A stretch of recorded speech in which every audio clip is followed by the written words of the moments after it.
ਇੱਕ ਵਾਰ ਫਿਰ ਤੋਂ ਤੁਹਾਡਾ ਸਾਰਿਆਂ ਦਾ ਸਵਾਗਤ ਹੈ। ਤੁਸੀਂ ਦੇਖ ਰਹੇ ਹੋ ਪੰਜਾਬ ਮੇਲ USA ਟੀਵੀ। ਪ੍ਰੋਗਰਾਮ ਮੁੱਦਾ ਹੈ ਔਰ ਜੇ ਮੁੱਦੇ ਦੀ ਗੱਲ ਕਰਾਂ ਤਾਂ ਮੈਂ ਹਰ ਵਾਰ ਕਹਿਣਾ ਹੈ ਕਿ ਕਿਸਾਨੀ ਅੰਦੋਲਨ ਤੋਂ ਉੱਪਰ ਸ਼ਾਇਦ ਕੋਈ ਮੁੱਦਾ ਨਹੀਂ ਹੋ ਸਕਦਾ। ਅੱਜ PM ਸਾਡੇ ਨੇ ਯਾਨੀ ਨਰਿੰਦਰ ਮੋਦੀ ਹੋਣਾ ਨੇ ਇਸ ਸਾਲ ਦੀ ਪਹਿਲੀ ਮਨ ਕੀ ਬਾਤ ਕੀਤੀ। ਬਹੁਤ ਸਾਰੀਆਂ ਗੱਲਾਂ ਉਹਨਾਂ ਨੇ ਆਪਣੀ ਇਸ ਸਾਲ ਦੀ ਮਨ ਕੀ ਬਾਤ ਦੇ ਵਿੱਚ ਕਹੀਆਂ। ਇੱਕ ਗੱਲ ਜਿਹੜੀ ਉਹਨਾਂ ਨੇ ਅਹਿਮ ਕਹੀ ਹੈ, ਜਿਹੜੀ ਵੱਖਰੀ ਵੱਖਰੇ ਨਿਊਜ਼ਪੇਪਰ ਦੇ ਵਿੱਚ ਇੱਕ ਹੈਡਲਾਈਨ ਬਣ ਰਹੀ ਹੈ, ਉਹ ਗੱਲ ਹੈ ਕਿ ਉਹਨਾਂ ਨੇ ਕਿਹਾ ਕਿ ਤਿਰੰਗੇ ਦੇ ਹੋਏ ਅਪਮਾਨ ਨੂੰ ਲੈ ਕੇ ਅਸੀਂ ਬੜੇ ਹੀ ਘਾਤਕ ਹੋਏ ਹਾਂ। ਹਰ ਕਿਸੇ ਦਾ ਦੁਖੀ ਹਿਰਦਾ ਹੈ। ਬਹੁਤ ਸਹੀ ਗੱਲ ਹੈ, ਚਲੋ ਦੁਖੀ ਹਿਰਦਾ ਹੈ, ਪਰ ਬਾਰ-ਬਾਰ ਗੱਲਾਂ ਕਰਨੀਆਂ ਔਰ ਕੱਲਾ ਤਿਰੰਗੇ ਦੇ ਅਪਮਾਨ ਦੀ ਗੱਲ ਕਰਨੀ ਔਰ ਉਸ ਤੋਂ ਬਾਅਦ ਕਿਸਾਨਾਂ ਦੇ ਹਿੱਤ ਬਾਰੇ ਗੱਲ ਨਾ ਕਰਨੀ ਇੱਕ ਪ੍ਰਧਾਨ ਮੰਤਰੀ ਨੂੰ ਸ਼ੋਭਾ ਨਹੀਂ ਦਿੰਦਾ। ਜੀ ਉਸੇ ਤਰੀਕੇ ਦੇ ਨਾਲ ਇਹਨਾਂ ਦੀ ਪੂਰੀ ਕੈਬਨਿਟ ਦੀ ਮੈਂ ਗੱਲ ਕਰਾਂ ਤੇ ਪੂਰੀ ਕੈਬਨਿਟ ਹੀ ਇੱਦਾਂ ਦੀ ਹੈ। ਜਦੋਂ ਹੋਮ ਮਿਨਿਸਟਰੀ ਦੀ ਗੱਲ ਕਰਦੇ ਹਾਂ ਤਾਂ ਸਾਨੂੰ ਪਤਾ ਹੈ ਕਿ ਅਮਿਤ ਸ਼ਾਹ ਸਾਡੇ ਹੋਮ ਮਿਨਿਸਟਰ ਨੇ ਔਰ ਜਦੋਂ ਹੋਮ ਮਿਨਿਸਟਰੀ ਛੱਡ ਕੇ ਲਗਾਤਾਰ ਧੜਾ-ਧੜ ਰੈਲੀਆਂ ਨੂੰ ਜ਼ਿਆਦਾ ਜਿਹੜਾ ਹੈ ਪ੍ਰਮੋਟ ਕਰਨ ਤਾਂ ਤੁਹਾਨੂੰ ਪਤਾ ਲੱਗ ਹੀ ਜਾਂਦਾ ਹੈ ਕਿ ਕਿਵੇਂ ਕੋਈ ਆਪਣਾ ਪੋਰਟਫੋਲੀਓ ਸਾਂਭ ਰਿਹਾ ਹੈ। ਇਸੇ ਤਰੀਕੇ ਦੇ ਨਾਲ ਡਿਫੈਂਸ ਮਿਨਿਸਟਰੀ ਦੀ ਗੱਲ ਕਰ ਲਈਏ, ਇਸੇ ਤਰੀਕੇ ਦੇ ਨਾਲ ਅਸੀਂ ਜੇ ਗੱਲ ਕਰ ਲਈਏ ਕਿ ਜਿਹੜੀ ਬਜਟ ਮਿਨਿਸਟਰੀ ਹੈ ਯਾਨੀ ਕਿ ਸਾਡੀ ਫਾਈਨੈਂਸ ਮਿਨਿਸਟਰੀ ਦੀ ਗੱਲ ਕਰ ਲਈਏ ਤੇ ਉਹ ਵੀ ਐਂ ਲੱਗਦੀ ਹੈ ਕਿ ਰਾਜਨੀਤੀ ਦੇ ਰੰਗ ਵਿੱਚ ਰੰਗੀ ਹੋਈ ਹੈ। ਭਾਰਤ ਦੇ ਇਤਿਹਾਸ ਦੇ ਵਿੱਚ ਬਹੁਤ ਸਰਕਾਰਾਂ ਆਈਆਂ, ਬਹੁਤ ਸਰਕਾਰਾਂ ਚਲੇ ਗਈਆਂ, ਪਰ ਅਜਿਹੀ ਸਰਕਾਰ ਜਿਹੜੀ ਸਰਾਬੋਰ ਹੋਈ ਹੋਵੇ ਰਾਜਨੀਤੀ ਦੇ ਨਾਲ ਔਰ ਰਾਜਨੀਤੀ ਤੋਂ ਸ਼ਾਇਦ ਥੱਲੇ ਉਹਨਾਂ ਨੂੰ ਕੁਝ ਹੋਰ ਦਿਖਾਈ ਨਾ ਦੇਵੇ, ਇਹ ਬਹੁਤ ਮੰਦਭਾਗਾ ਹੈ। ਫਿਲਹਾਲ ਮੈਂ ਵਧਦਾ ਉਹਨਾਂ ਦੀ ਮਨ ਕੀ ਬਾਤ ਦੇ ਬਾਰੇ। ਮਨ ਕੀ ਬਾਤ ਦੇ ਵਿੱਚ ਉਹ ਕਹਿੰਦੇ ਨੇ ਕਿ ਸਾਡਾ ਹਿਰਦਾ ਵਲੂੰਦਰਿਆ ਗਿਆ। ਮੈਂ ਗੱਲ ਕਹਿ ਰਿਹਾ ਕਿ ਚਲੋ ਇੱਕ ਗੱਲ ਮੰਨ ਵੀ ਲੈਂਦੇ ਹਾਂ ਕਿ ਵਾਕਈ ਵਲੂੰਦਰਿਆ ਗਿਆ ਹੋਊਗਾ, ਪਰ ਕੀ ਤੁਹਾਡਾ ਹਿਰਦਾ ਉਦੋਂ ਨਹੀਂ ਵਲੂੰਦਰਿਆ ਗਿਆ ਜਦੋਂ ਤੁਸੀਂ ਗੱਲ ਕਰ ਰਹੇ ਹੋ ਕਿ ਉਹ 2 ਮਹੀਨੇ ਤੋਂ ਜ਼ਿਆਦਾ ਕਿਸਾਨ ਜਿਹੜੇ ਨੇ ਆਪਣਾ ਘਰ ਪਰਿਵਾਰ ਛੱਡ ਕੇ ਸੜਕ ਦੇ ਉੱਤੇ ਬੈਠ ਕੇ ਬੜੇ ਹੀ ਅਨਹਾਈਜੀਨ ਤਰੀਕੇ ਦੇ ਨਾਲ ਉੱਥੇ ਲੰਗਰ ਪਾਣੀ ਛਕ ਰਹੇ ਨੇ? ਤੁਹਾਨੂੰ ਉਦੋਂ ਪਰਵਾਹ ਨਹੀਂ ਹੋ ਰਹੀ? ਉਹਦੇ ਨਾਲ ਹੀ ਜੇ ਮੈਂ ਗੱਲ ਕਰਾਂ, ਇਹ ਇੱਦਾਂ ਦੀ ਅਪਮਾਨਜਨਕ ਗੱਲ ਹੋਈ ਵੀ ਕੋਈ ਨਹੀਂ ਹੈ। ਅਸੀਂ ਸਾਰਿਆਂ ਨੇ ਕਿਹਾ ਸੀਗਾ ਕਿ 26 ਜਨਵਰੀ ਸਾਡੀ ਸੌਖੀ ਨਿਕਲ ਜੇ, ਸੌਖੀ ਨਿਕਲ ਜੇ। ਬਹੁਤ ਵਾਰ ਅਸੀਂ ਸੋਚਦੇ ਵੀ ਸੀ ਕਿ ਸ਼ਾਇਦ ਕਿਸਾਨ ਜਥੇਬੰਦੀਆਂ ਨੇ ਇੱਕ ਬਹੁਤ ਵੱਡਾ ਫੈਸਲਾ ਲੈ ਲਿਆ ਹੈ ਔਰ ਕਿਤੇ ਨਾ ਕਿਤੇ ਇਸ ਫੈਸਲੇ ਨੂੰ ਦੁਬਾਰਾ ਸੋਚਣ ਦੀ ਲੋੜ ਹੈ ਇਸ ਫੈਸਲੇ ਦੇ ਉੱਪਰ। ਪਰ ਫਿਰ ਲੱਗਦਾ ਸੀ ਕਿ ਨਹੀਂ, ਠੀਕ ਹੈ। ਪਰ ਜਦੋਂ 26 ਜਨਵਰੀ ਆਉਂਦੀ ਹੈ ਤਾਂ ਫਿਰ ਲੱਗਦਾ ਸੀ ਕਿ ਬਿਲਕੁਲ ਸਰਕਾਰਾਂ ਦੁਆਰਾ ਬਣਾਈ ਗਈ ਗੱਲਾਂ ਬਾਤਾਂ ਨੇ ਇਹ ਸਭ ਕੁਝ ਸਾਬਤ ਕਰ ਦਿੱਤਾ ਕਿ ਜਿਹੜਾ ਮਸਾਲਾ ਉਹਨਾਂ ਨੂੰ ਚਾਹੀਦਾ ਸੀ ਉਹ ਮਸਾਲਾ ਉਹਨਾਂ ਨੇ ਲੈ ਲਿਆ ਹੈ ਤੇ ਉਹ ਲਗਾਤਾਰ ਉਸ ਮਸਾਲੇ ਦੇ ਉੱਤੇ ਗੱਲਬਾਤ ਕਰ ਰਹੇ ਨੇ।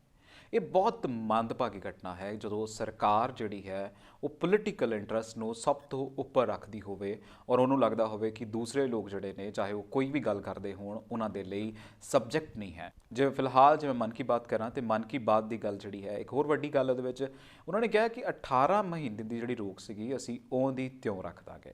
ਫਿਲਹਾਲ ਸੰਯੁਕਤ ਮੋਰਚੇ ਦੀ ਮੀਟਿੰਗ ਚੱਲ ਰਹੀ ਹੈ ਔਰ ਭਾਰਤ ਦੇ ਟਾਈਮ ਅਨੁਸਾਰ ਫਿਲਹਾਲ ਜਿਹੜੇ ਨੇ 2:53 ਹੋਏ ਨੇ ਯਾਨੀ ਕਿ 3 ਵਜਣ ਵਾਲੇ ਨੇ ਔਰ ਸੰਯੁਕਤ ਮੋਰਚਾ ਆਪਣੀ ਮੀਟਿੰਗ ਕਰ ਰਿਹਾ ਹੈ ਔਰ ਜੋ PM ਮੋਦੀ ਉਹਨਾਂ ਨੇ ਪੇਸ਼ਕਸ਼ ਦਿੱਤੀ ਹੈ ਅਗਲੀ ਮੀਟਿੰਗ ਦੀ, ਅਗਲੀ ਗੱਲਬਾਤ ਦੀ, ਉਸ ਗੱਲਬਾਤ ਨੂੰ ਲੈ ਕੇ ਇੱਕ ਜਿਹੜਾ ਸਟੀਕ ਕੰਕਰੀਟ ਗੱਲ ਹੋਣੀ ਹੈ ਉਹ ਸੰਯੁਕਤ ਮੋਰਚੇ ਦੇ ਵਿੱਚ ਇਸ ਟਾਈਮ ਚੱਲ ਰਹੀ ਹੈ। ਦੂਸਰੇ ਬੰਨੇ ਲਗਾਤਾਰ ਅਸੀਂ ਦੇਖ ਰਹੇ ਹਾਂ ਕਿ ਸਿੰਘੂ ਬਾਰਡਰ, ਟਿਕਰੀ ਬਾਰਡਰ ਔਰ ਗਾਜ਼ੀਪੁਰ ਬਾਰਡਰ 'ਤੇ ਜੋ ਹੋ ਰਿਹਾ ਹੈ ਉਹ ਕਿਸੇ ਨਾ ਕਿਸੇ ਤਰੀਕੇ ਲੋਕਤੰਤਰ ਨੂੰ ਸੱਟ ਲਾਉਣ ਵਾਲਾ ਹੈ।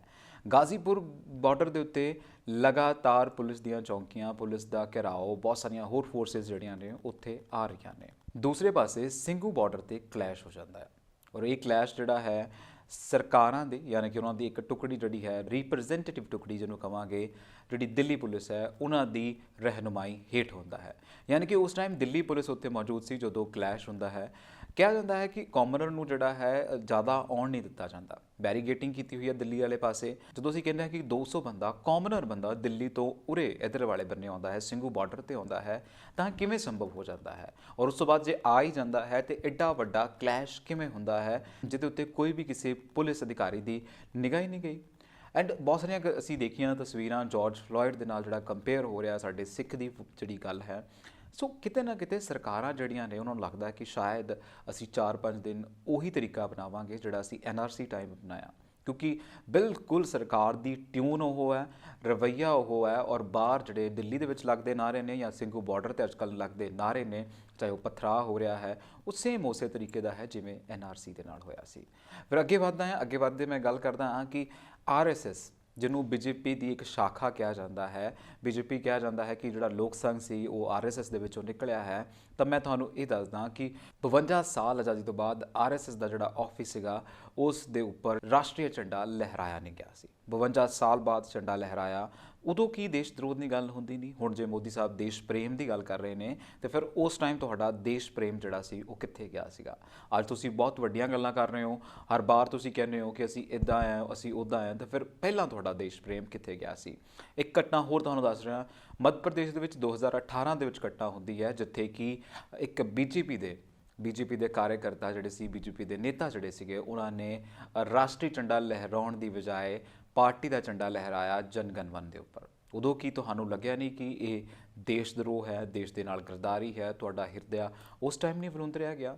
ਹੁਣ ਮੈਂ ਵਧਦਾ ਐਸਜੀਪੀਸੀ ਵੱਲ। ਐਸਜੀਪੀਸੀ ਦੇ ਵੀ ਇੱਕ ਬੰਦੇ ਨੇ ਕਿਹਾ ਹੈ ਕਿ ਜੇ ਸਰਕਾਰ ਜਿਹੜੀ ਹੈ ਇੱਕ ਕਦਮ ਚੱਲਦੀ ਹੈ ਤਾਂ ਦੂਸਰੇ ਬੰਦੇ ਨੂੰ ਵੀ ਜਿਹੜਾ ਹੈ ਇੱਕ ਕਦਮ ਚੱਲਣਾ ਚਾਹੀਦਾ ਹੈ। ਲੱਗਦਾ ਹੈ ਜੇ ਸਰਕਾਰਾਂ ਤਾਂ ਜੋ ਕਰ ਹੀ ਰਹੀਆਂ ਨੇ, ਦੂਸਰੇ ਬੰਨੇ ਜੋ ਐਸਜੀਪੀਸੀ ਦਾ ਇੱਕ ਵੱਡਾ ਸਾਡੀ ਜਿਹੜੀ ਇੱਕ ਜਥੇਬੰਦੀ ਹੈ, ਇੱਕ ਧਾਰਮਿਕ ਜਥੇਬੰਦੀ ਹੈ, ਉਹਦੇ ਵੱਲੋਂ ਇਹ ਵੱਡੀ ਸਟੇਟਮੈਂਟ ਆਉਣੀ ਇੱਕ ਤਰੀਕੇ ਦੇ ਨਾਲ ਬੜੀ ਮੰਦਭਾਗੀ ਹੈ।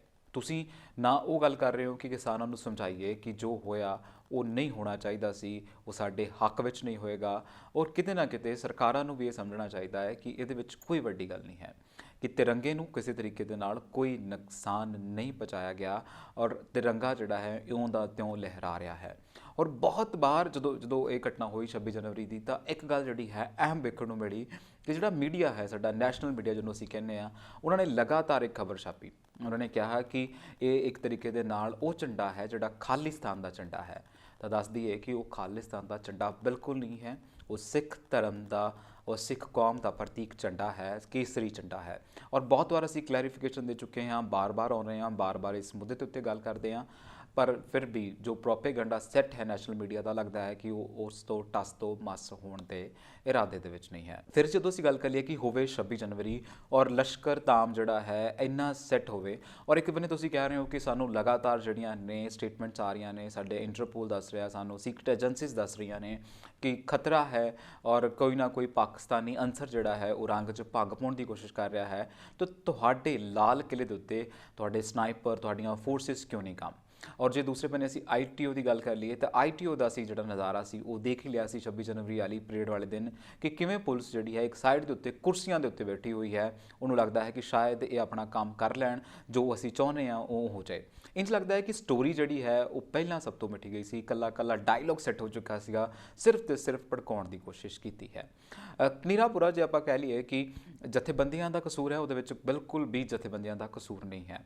ਡਾਕਟਰ ਦਰਸ਼ਨਪਾਲ ਜਿਹੜੇ ਕਿ ਸੰਯੁਕਤ ਮੋਰਚਾ ਦੇ ਇੱਕ ਮੈਂਬਰ ਨੇ, ਉਹਨਾਂ ਨੇ ਗੱਲ ਕੀਤੀ ਸੀ, ਕਹਿੰਦੇ ਕਿ ਜਦੋਂ ਜਿਹੜਾ ਕਿ ਇੱਕ ਅਲੋਟਡ ਰੂਟ ਸੀਗਾ, ਸਾਨੂੰ ਉਸ ਤੋਂ ਜਾਣ ਤੋਂ ਵੀ ਜਿਹੜਾ ਸੀਗਾ ਮਨਾਹੀ ਕਰ ਦਿੱਤੀ ਗਈ ਸੀਗੀ।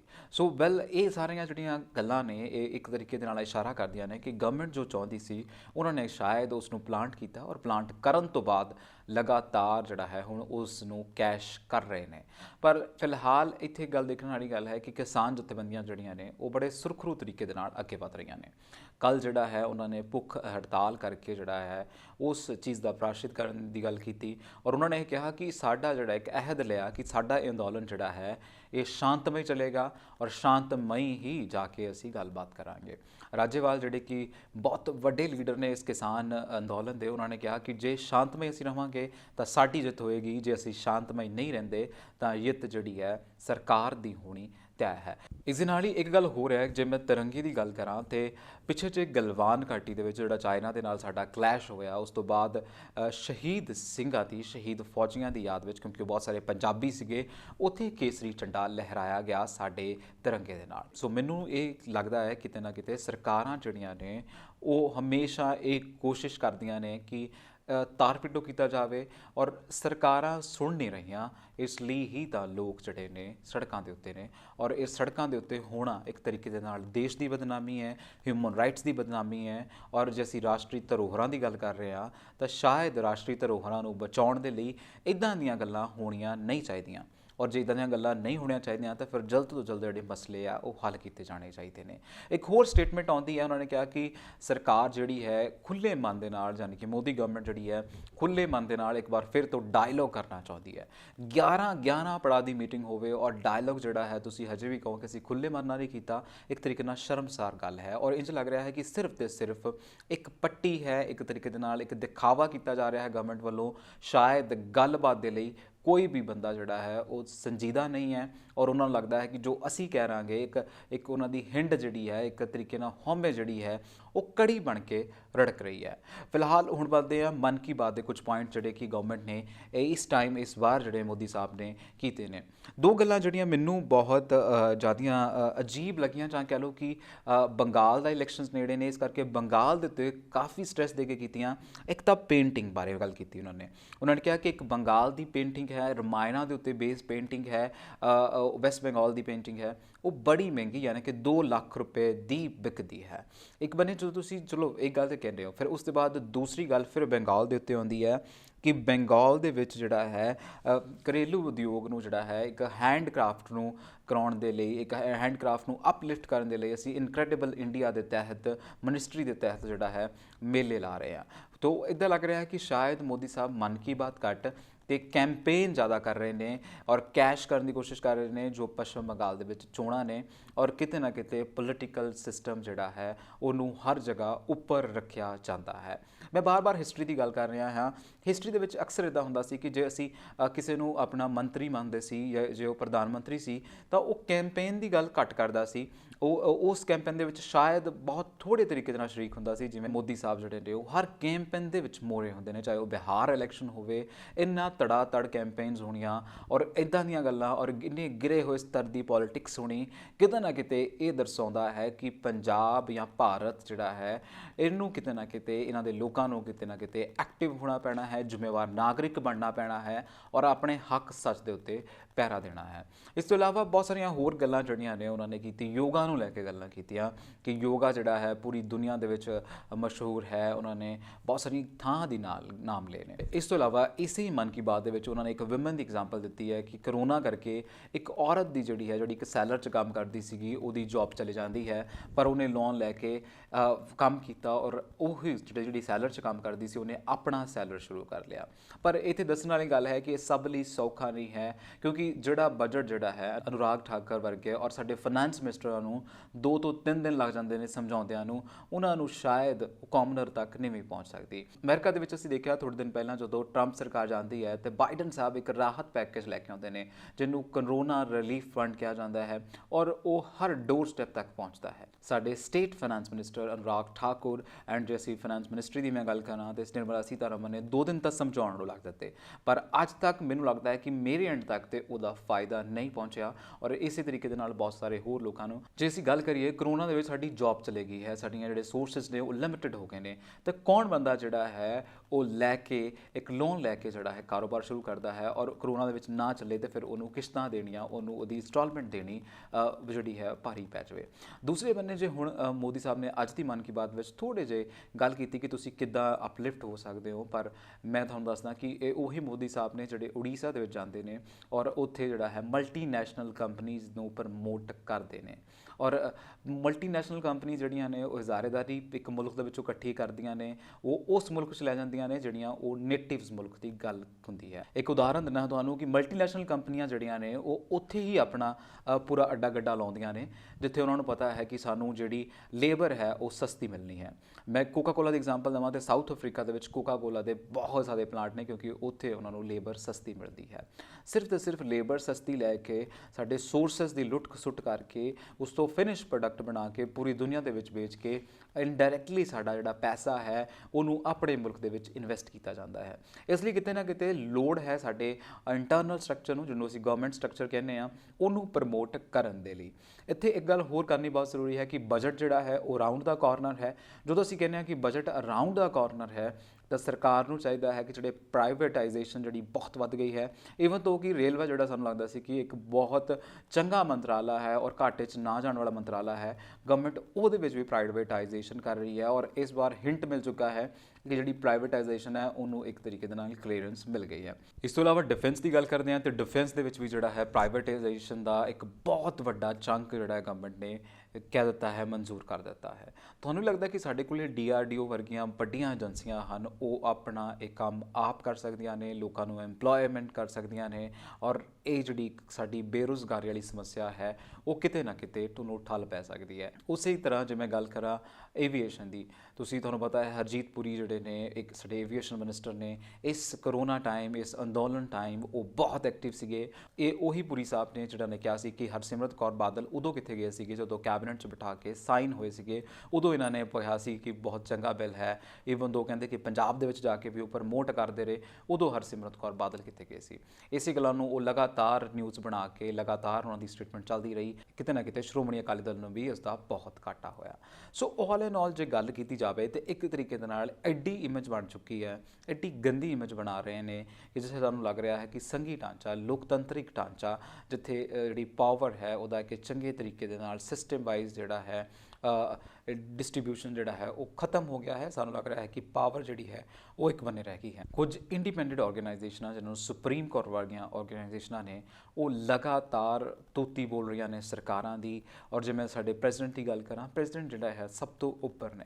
ਸਾਡੇ ਪ੍ਰੈਜ਼ੀਡੈਂਟ ਸਾਹਿਬ ਰਾਮਨਾਥ ਕੋਵਿੰਦ ਹੁਣੀ ਅੱਗੇ ਨਹੀਂ ਆਉਂਦੇ, ਕੁਝ ਨਹੀਂ ਬੋਲਦੇ, ਔਰ ਬਿਨਾਂ ਕੁਝ ਬੋਲੇ ਜਿਹੜਾ ਹੈ ਉਹ ਇੱਕ ਤਰੀਕੇ ਦੇ ਨਾਲ ਜਦੋਂ ਬੋਲਦੇ ਨੇ ਉਹਨਾਂ ਦੀਆਂ ਦੋ ਸਟੇਟਮੈਂਟਸ ਆਉਂਦੀਆਂ ਨੇ, ਔਰ ਉਹ ਦੋ ਸਟੇਟਮੈਂਟਸ ਆਉਂਦੀਆਂ ਨੇ ਇੱਦਾਂ ਲੱਗਦਾ ਹੈ ਕਿ ਪੋਲੀਟੀਕਲ ਮੋਟੀਵੇਟਡ ਸਟੇਟਮੈਂਟਸ ਨੇ। ਉਹ ਸਟੇਟਮੈਂਟਸ ਨੇ ਜਿਵੇਂ BJP ਤੋਂ ਲਿਖਵਾ ਕੇ ਉਹਨਾਂ ਦੇ ਲੈਟਰ ਪੈਡ ਦੇ ਉੱਤੇ ਲਿਖਵਾ ਕੇ ਲਿਆਂਦੀਆਂ ਗਈਆਂ ਨੇ, ਔਰ ਉਵੇਂ ਦੇ ਤਿਉਂ ਹੀ ਬੋਲਣਾ ਸ਼ੁਰੂ ਕਰ ਦਿੱਤਾ। ਜੇ ਸਿਸਟਮ ਦੀ ਮੈਂ ਗੱਲ ਕਰਾਂ, ਉੱਪਰੋਂ ਲੈ ਕੇ ਥੱਲੇ ਤੱਕ ਪੂਰਾ ਸਿਸਟਮ ਇੱਦਾਂ ਲੱਗ ਰਿਹਾ ਹੈ ਕਿ BJP ਦੇ ਅਧੀਨ ਹੋ ਗਿਆ ਹੈ।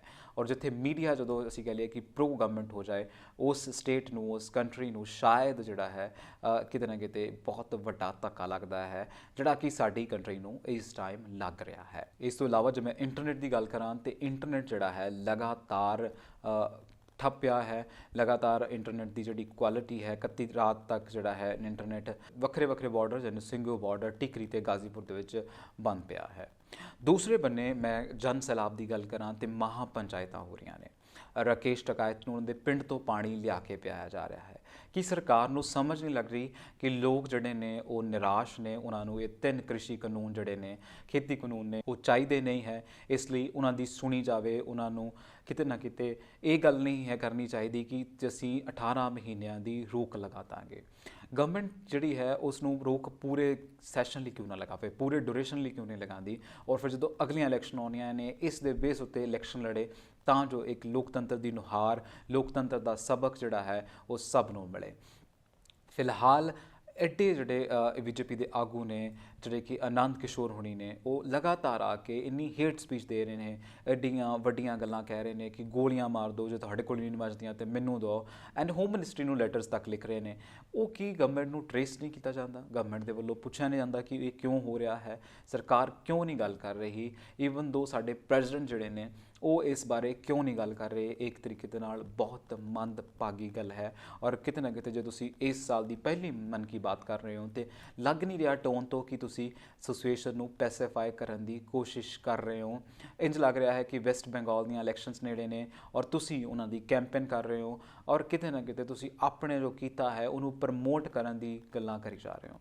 ਯੋਗਾ ਦੀ ਗੱਲ ਕਰਾਂ, ਇੰਟਰਨੈਸ਼ਨਲ ਯੋਗਾ ਡੇ ਅਸੀਂ ਮਨਾਉਂਦੇ ਹਾਂ, ਪਰ ਉਸ ਯੋਗਾ ਡੇ ਦਾ ਸਾਡੇ ਬੇਰੁਜ਼ਗਾਰੀ ਦੇ ਨਾਲ, ਸਾਡੀ ਐਜੂਕੇਸ਼ਨ ਸਿਸਟਮ ਦੇ ਨਾਲ, ਸਾਡੇ ਡਿਜੀਟਲ ਸਿਸਟਮ ਦੇ ਨਾਲ, ਸਾਡੇ ਟਰਾਂਸਪੋਰਟ ਸਿਸਟਮ ਦੇ ਨਾਲ, ਸਭ ਤੋਂ ਵੱਡਾ ਕਰੋਨਾ ਦੇ ਵਿੱਚ ਇੱਕ ਖਤਰਾ ਹੈਲਥ ਸਿਸਟਮ ਦੇ ਨਾਲ, ਉਹਦਾ ਕੀ ਲੈਣਾ ਦੇਣਾ ਹੈ? ਤੁਸੀਂ ਇੱਕ ਕੰਕਰੀਟ ਗੱਲ ਕਿਉਂ ਨਹੀਂ ਕਰ ਰਹੇ ਹੋ? ਇੰਜ ਲੱਗ ਰਿਹਾ ਕਿ ਜਦੋਂ ਵੀ ਮੋਦੀ ਸਾਹਿਬ ਆਉਂਦੇ ਨੇ ਇੱਕ ਸਕ੍ਰਿਪਟਡ ਚੀਜ਼ ਲੈ ਕੇ ਆਉਂਦੇ ਨੇ, ਔਰ ਉਹ ਸਕ੍ਰਿਪਟਡ ਚੀਜ਼ ਜਿਹੜੀ ਹੈ ਸਾਡੇ ਸਾਹਮਣੇ ਪੇਸ਼ ਕਰਦੇ ਨੇ, ਜਿਹਦਾ ਕੋਈ ਫਾਇਦਾ ਨਹੀਂ। ਇਸ ਸਾਰੇ ਮੁੱਦੇ ਨੂੰ ਪਛਾਣਨ ਲਈ, ਸਾਰੇ ਮੁੱਦੇ ਦੇ ਉੱਤੇ ਗੱਲਬਾਤ ਕਰਨ ਦੇ ਲਈ ਮੈਂ ਰਾਬਤਾ ਕਾਇਮ ਕੀਤਾ ਹੈ ਸੀਨੀਅਰ ਪੱਤਰਕਾਰ ਗੁਰਮੀਤ ਪਲਾਹੀ ਉਹਨਾਂ ਦੇ ਨਾਲ।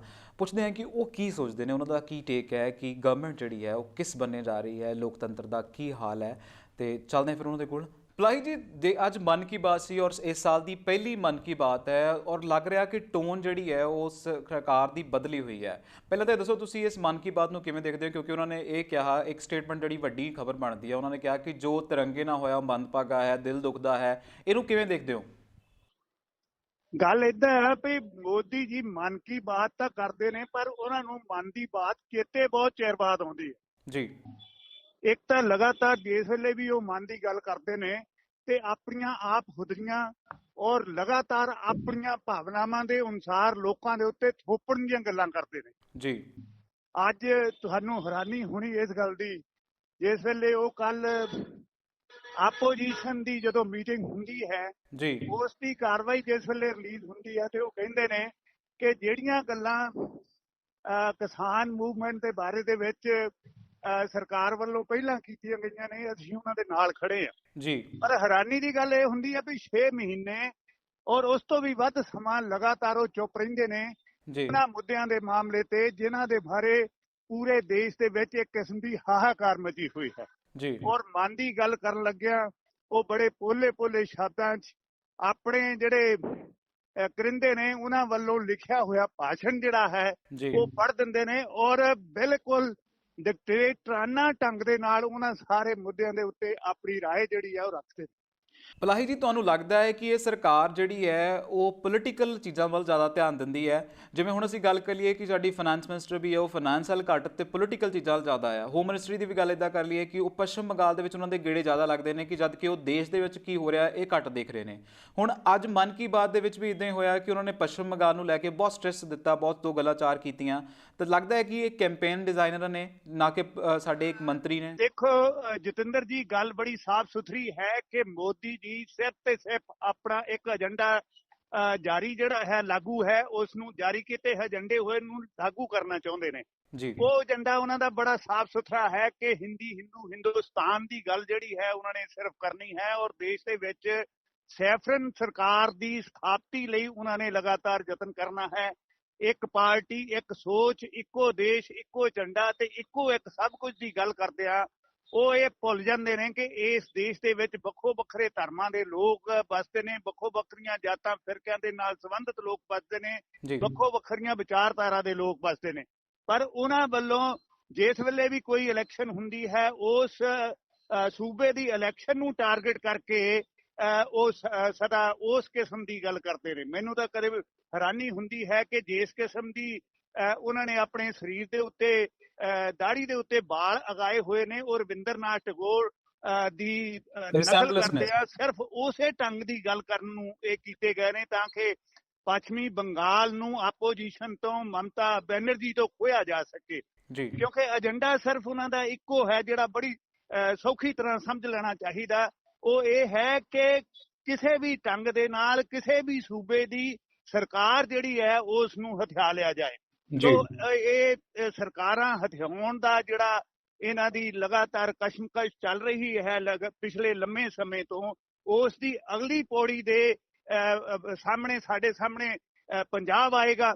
ਕਿਉਂਕਿ ਲਗਾਤਾਰ ਜਿਸ ਵੇਲੇ ਤੁਸੀਂ ਜਿਹੜੇ ਕਿਸਾਨ ਮੂਵਮੈਂਟ ਦੇ ਵਿੱਚ ਕਿਸਾਨਾਂ ਨੂੰ ਦਿੱਤੇ ਹੋਏ ਵਾਅਦਿਆਂ ਦੀ ਗੱਲ ਔਰ 1.5 ਸਾਲ ਤੱਕ ਉਹਨਾਂ ਨੂੰ ਅੱਗੇ ਪਾਉਣ ਦੀ ਗੱਲ ਕੀਤੀ ਜਾ ਰਹੀ ਆ, ਉਹ ਸਿਰਫ ਤੇ ਸਿਰਫ ਇਸ ਕਰਕੇ ਹੈ ਕਿ ਪੰਜਾਬ ਦੇ ਵਿੱਚ 1.5 ਸਾਲ ਲਈ ਤੋਂ ਬਾਅਦ ਨਵੀਂ ਸਰਕਾਰ ਦੀ ਗਠਨ ਦੀ ਗੱਲ ਆਉਣੀ ਹੈ ਔਰ ਅਸੀਂ ਪੂਰਾ ਜ਼ੋਰ ਲਾ ਕੇ ਇੱਕ ਦਲਿਤ ਪੱਤਾ ਖੇਲ ਕੇ ਪੰਜਾਬ ਦੇ ਉੱਤੇ ਆਪਣੀ ਸਰਕਾਰ ਕਾਇਮ ਕਰ ਲੈਣੀ ਆ। ਔਰ ਇੱਥੇ ਜਿਹੜੇ 3 ਖੇਤੀ ਕਾਨੂੰਨ ਨੇ ਉਹਨਾਂ ਨੂੰ ਅਸੀਂ, ਕਿਉਂਕਿ ਹੋਣ ਵਾਲੀ ਮੌਜੂਦਾ ਸਰਕਾਰ ਵਿਰੋਧ ਕਰਦੀ ਹੈ, ਉਸ ਨੂੰ ਆਪਣੇ ਹੱਕ ਦੇ ਵਿੱਚ ਖੜਾ ਲੈਣਾ ਤੇ ਮੁੜ ਕੇ ਫੇਰ ਅਸੀਂ ਆਪਣਾ ਏਜੰਡਾ ਜਿਹੜਾ ਹੈ ਉਸ ਨੂੰ ਲਾਗੂ ਕਰ ਦੇਣਾ।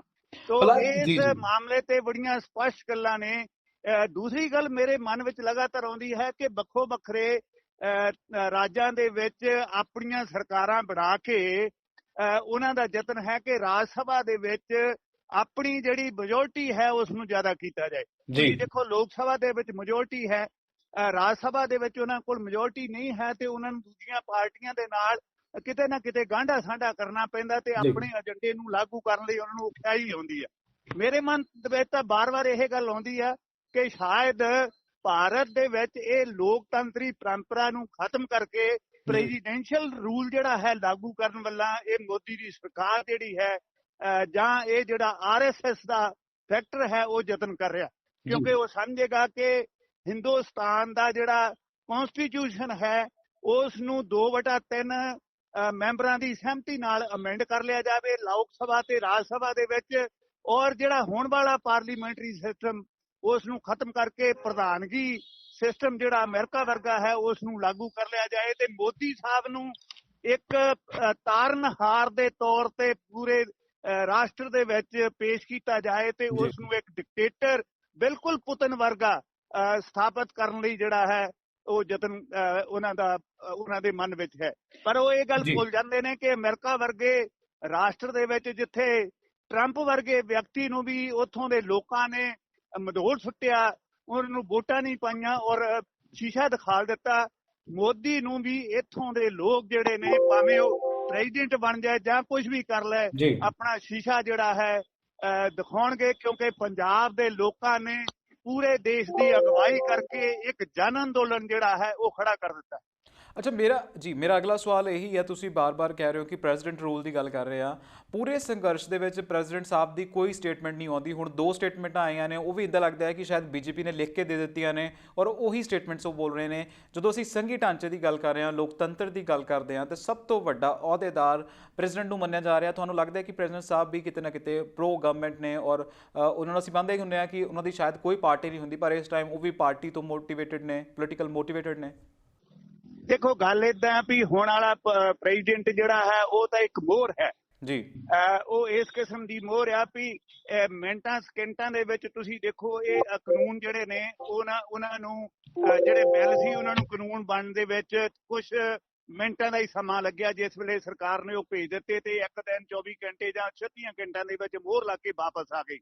ਪਰ ਜਿਸ ਵੇਲੇ ਪੰਜਾਬ ਦੇ ਵਿੱਚੋਂ ਰੱਦ ਕੀਤੇ ਹੋਏ ਬਿੱਲ ਜਿਹੜੇ ਨੇ ਉਹ ਗਵਰਨਰ ਦੇ ਕੋਲ ਜਾਂਦੇ ਨੇ ਤੇ ਗਵਰਨਰ ਜਿਹੜਾ ਹੈ ਅੱਜ ਤੱਕ ਵੀ 2-3 ਮਹੀਨੇ ਪਾਸ ਹੋਏ ਨੂੰ ਵੀ ਹੋ ਗਏ, ਇਹਨੂੰ ਤਾਂ ਰਾਸ਼ਟਰਪਤੀ ਕੋਲ ਨਹੀਂ ਭੇਜਦਾ। ਮੰਨ ਲਓ ਜੇ ਰਾਸ਼ਟਰਪਤੀ ਕੋਲ ਵੀ ਭੇਜਦਾ ਤੇ ਉਹ ਉਹਨੂੰ ਵਾਪਸ ਕਰ ਦੇਗਾ।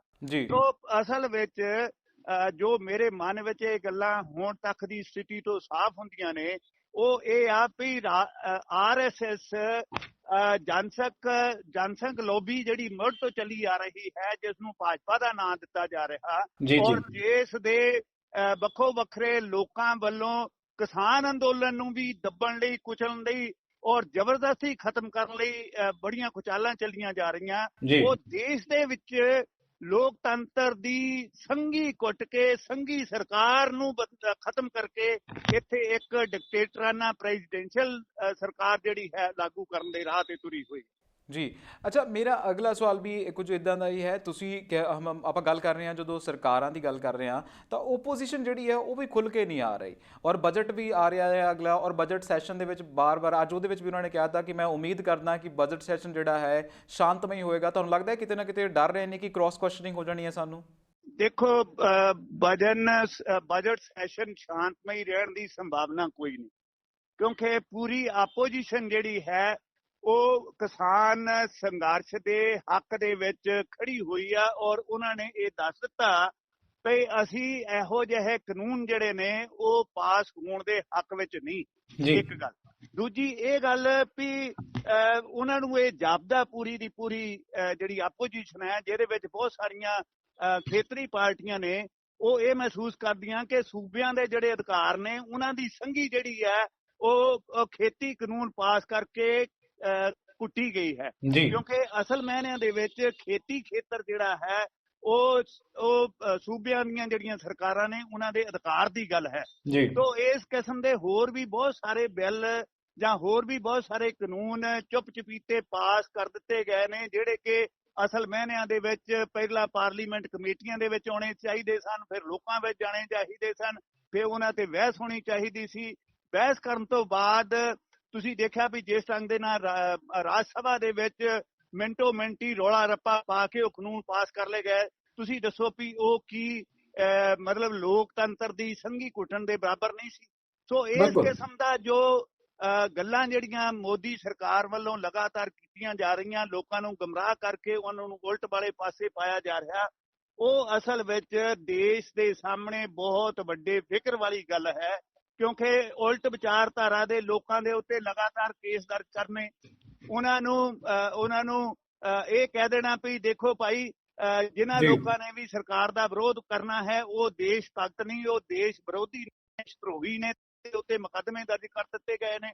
ਇਹ ਵੀ ਦੇਖੋ ਵੀ ਕਿਵੇਂ NIA ਜਿਹੜੀ ਹੈ ਨੈਸ਼ਨਲ ਇਨਵੈਸਟੀਗੇਸ਼ਨ ਏਜੰਸੀ, ਉਹ ਉਹਨਾਂ ਲੋਕਾਂ ਦੇ ਨੂੰ ਲਗਾਤਾਰ ਨੋਟਿਸ ਕਰ ਰਹੀ ਹੈ ਜਿਹੜੀ ਕਿਸਾਨ ਸੰਘਰਸ਼ ਦੇ ਵਿੱਚ ਉਹਨਾਂ ਦੀ ਹਮਾਇਤ ਕਰਦੇ ਨੇ, ਜਾਂ ਉਹਨਾਂ ਲੋਕਾਂ ਦੀ ਵੀ ਪੁੱਛਗਿੱਛ ਹੋ ਰਹੀ ਹੈ ਜਿਹੜੇ ਵੱਖੋ ਵੱਖਰੀਆਂ ਪਾਰਟੀਆਂ ਵਿੱਚ ਸਰਕਾਰ ਦੇ ਵਿਰੋਧ ਦੀਆਂ ਗੱਲਾਂ ਲਗਾਤਾਰ ਕਰਦੇ ਨੇ ਔਰ ਬਹੁਤ ਸਾਰੇ ਸਵਾਲ ਸਾਹਮਣੇ ਰੱਖਦੇ ਨੇ।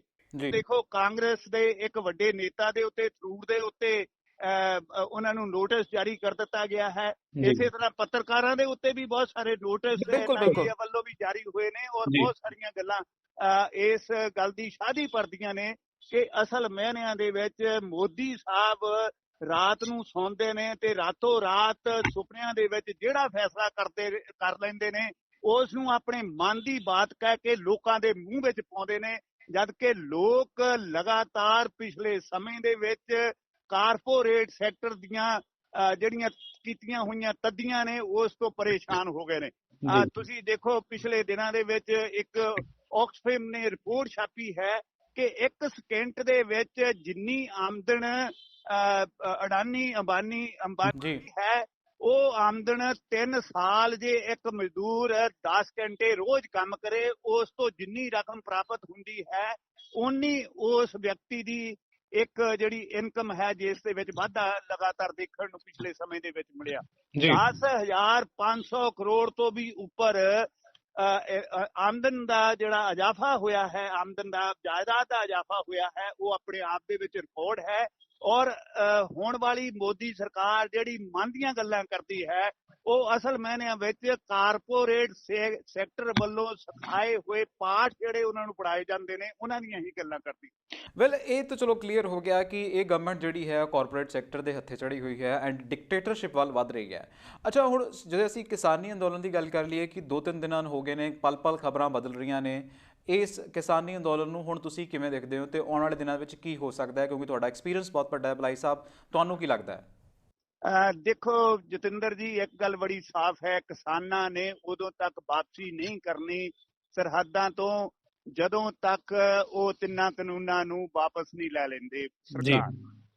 ਟਕੈਤ ਨੇ ਟੁੱਟੇ ਹੋਏ ਕਿਸਾਨ ਅੰਦੋਲਨ ਨੂੰ ਮੁੜ ਕੇ ਫੇਰ ਟਿਕਾ ਦਿੱਤਾ। ਵਾਕਈ ਉਸ ਤੇ ਖਾਰੇ ਅਥਰੂਆਂ ਨੇ ਕਿਸਾਨਾਂ ਦੇ ਵਿੱਚ ਇੱਕ ਇਹੋ ਜਿਹਾ ਜਜ਼ਬਾ ਭਰ ਦਿੱਤਾ ਜਿਹੜਾ ਇਸ ਖੇਰੂ ਹੋ ਰਹੇ ਸਰਕਾਰ ਦੇ ਤਸ਼ੱਦਦ ਦੇ ਨਾਲ ਅੰਦੋਲਨ ਦੇ ਵਿੱਚ ਇੱਕ ਨਵੀਂ ਤਾਕਤ ਭਰ ਗਿਆ ਜੀ। ਇੱਕੋ ਸੱਦੇ ਦੇ ਉੱਤੇ ਹਜ਼ਾਰਾਂ ਦੀ ਗਿਣਤੀ ਵਿੱਚ 30,000 ਤੋਂ ਵੱਧ ਕਿਸਾਨ ਜਿਹੜੇ ਨੇ ਇੱਕੋ ਰਾਤ ਦੇ ਵਿੱਚ ਉੱਤੇ ਇਕੱਠੇ ਹੋ ਗਏ ਔਰ 3-4 ਲੱਖ ਕਿਸਾਨਾਂ ਨੇ ਕਿਸਾਨ ਪੰਚਾਇਤ ਕਰਕੇ ਟਕੈਤ ਦੇ ਹੱਕ ਵਿੱਚ ਨਹੀਂ ਸਗੋਂ ਸਮੁੱਚੇ ਕਿਸਾਨਾਂ ਦੇ ਹੱਕ ਦੇ ਵਿੱਚ ਫਤਵਾ ਦੇ ਦਿੱਤਾ।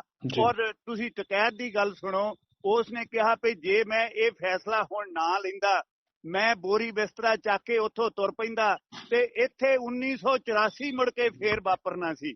ਇੱਥੇ ਜਿਹੜੇ ਸਿੱਖ ਸਰਦਾਰ ਜਿਹੜੇ ਮੇਰੇ ਹਮਾਇਤ ਦੇ ਵਿੱਚ ਕਿਸਾਨ ਬੈਠੇ ਹੋਏ ਸਨ, ਇਹਨਾਂ ਨੇ ਉਹਨਾਂ ਦਾ ਕਤਲੇਆਮ ਕਰਨਾ ਸੀ। ਬਿਲਕੁਲ ਉਸੇ ਤਰ੍ਹਾਂ ਦੇ ਮੈਂ ਦਿੱਲੀ ਦੇ ਵਿੱਚ ਕਤਲੇਆਮ ਹੋਇਆ ਸੀ ਔਰ ਜਿਵੇਂ ਇਹਨਾਂ ਨੂੰ ਖਾਲਿਸਤਾਨੀ ਕਹਿ ਕੇ ਲਾਲ ਕਿਲੇ ਦੇ ਉੱਤੇ ਝੰਡਾ ਲਹਿਰਾਉਣ ਦੀ ਗੱਲ ਤੇ ਨਾਲ ਬਦਨਾਮ ਕੀਤਾ ਗਿਆ, ਜਿਹੜਾ ਕਿ ਅਸਲ ਵਿੱਚ ਸਰਕਾਰੀ ਛੜਯੰਤਰ ਸੀ, ਉਸ ਦੀ ਆੜ ਦੇ ਵਿੱਚ ਸਿੱਖਾਂ ਦਾ ਸਰਦਾਰਾਂ ਦਾ ਨੁਕਸਾਨ ਜਿਹੜਾ ਹੈ ਇਸਨੇ ਕਰਨਾ ਸੀ। ਤੇ ਮੇਰੀ ਉਹਨਾਂ ਨੇ ਕਿਹਾ ਮੇਰੀ ਰੂਹ ਨੇ ਇਜਾਜ਼ਤ ਨਹੀਂ ਦਿੱਤੀ ਮੈਨੂੰ ਕਿ ਮੈਂ ਆਪਣਾ ਬੋਰੀ ਬਿਸਤਰਾ ਸਮੇਟ ਕੇ ਘਰ ਨੂੰ ਤੁਰ ਜਾਵਾਂ, ਸਗੋਂ ਮੈਂ ਆਵਾਜ਼ ਦਿੱਤੀ ਕਿ ਮੇਰੇ ਪਿੰਡ ਦੇ ਵਿੱਚੋਂ ਮੇਰੇ ਲਈ ਪੀਣ ਲਈ ਪਾਣੀ ਆਵੇ, ਕਿਉਂਕਿ ਮੇਰਾ ਪਾਣੀ ਜਿਹੜਾ ਹੈ ਬੰਦ ਕਰ ਦਿੱਤਾ ਗਿਆ ਹੈ, ਮੇਰੀ ਬਿਜਲੀ ਬੰਦ ਕਰ ਦਿੱਤੀ ਗਈ ਹੈ।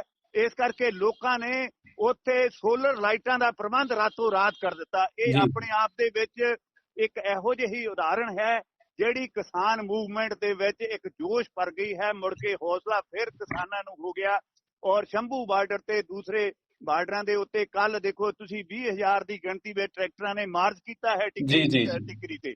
ਸ਼ੰਭੂ ਦੇ ਉੱਤੇ ਜਿਸ ਵੇਲੇ ਉਹਨਾਂ ਦੇ ਉੱਤੇ ਕੁਝ ਗੁੰਡਿਆਂ ਨੇ ਹਮਲਾ ਕੀਤਾ, ਉਸ ਦਾ ਮੁਕਾਬਲਾ ਕੀਤਾ ਪੁਲਿਸ ਨੇ, ਪਾਵਾਂਗੇ ਦੂਜੇ ਪਾਸੇ ਤੁਸੀਂ ਦੇਖਿਆ ਕਿ ਪੁਲਿਸ ਨੇ ਦੂਜੇ ਪਾਸੇ ਉਹਨਾਂ ਗੁੰਡਿਆਂ ਦੀ ਹਮਾਇਤ ਕੀਤੀ, ਕਿਸਾਨਾਂ ਦੀ ਹਮਾਇਤ ਨਹੀਂ ਕੀਤੀ। ਕਿਸਾਨਾਂ ਨੂੰ ਕੁੱਟਿਆ ਤੱਕ ਗਿਆ, ਕਈ ਜ਼ਖਮੀ ਵੀ ਹੋਏ ਨੇ। ਜੀ ਜੀ ਇੱਕ ਕਿਸਾਨ ਦੀ ਨੂੰ ਉੱਥੇ ਸ਼ਹੀਦੀ ਵੀ ਦੇਣੀ ਪਈ, ਜਿਹੜਾ ਕਿ ਆਪਣੀ ਬੀਬੀਆਂ ਦੀ ਰਾਖੀ ਲਈ ਲਗਾਤਾਰ ਉੱਥੇ ਯਤਨ ਕਰ ਰਿਹਾ ਸੀ, ਤੇ ਪੁਲਿਸ ਵਾਲੇ ਉਹਨਾਂ ਦੇ ਉੱਤੇ ਤਸ਼ੱਦਦ ਜਿਹੜਾ ਢਾ ਰਹੇ ਸੀ। ਜੀ ਪਰ ਕਿਸਾਨਾਂ ਦੀਆਂ ਜਥੇਬੰਦੀਆਂ ਇਕਮੁੱਠ ਹੋ ਕੇ ਦ੍ਰਿੜਤਾ ਦੇ ਨਾਲ ਅੱਗੇ ਵਧੀਆਂ ਨੇ। ਤੋਂ ਮੈਂ ਸਮਝਦਾ ਕਿਸਾਨ ਅੰਦੋਲਨ ਇਸ ਸਮੇਂ ਮੇਰੀ ਨਜ਼ਰ ਦੇ ਵਿੱਚ ਬੜਾ ਭਰਮਾ ਹੋ ਰਿਹਾ, ਔਰ ਲਗਾਤਾਰ ਇਸ ਦੇ ਵਿੱਚ ਗਰਮਾਹਟ ਆ ਰਹੀ ਆ। ਪਰ ਸ਼ਾਂਤੀ ਦੇ ਨਾਲ, ਪੂਰੇ ਸਿਰੜ ਦੇ ਨਾਲ, ਪੂਰੇ ਹੌਸਲੇ ਦੇ ਨਾਲ ਕਿਸਾਨ ਉੱਥੇ ਬੈਠੇ ਨੇ, ਔਰ ਮੌਕੇ ਦੀ ਜਿਹੜੀ ਜਥੇਬੰਦੀਆਂ, ਕਿਸਾਨ ਜਥੇਬੰਦੀਆਂ ਨੇ, ਉਹਨਾਂ ਨੂੰ ਅਗਵਾਈ ਦੇ ਰਹੀਆਂ ਨੇ।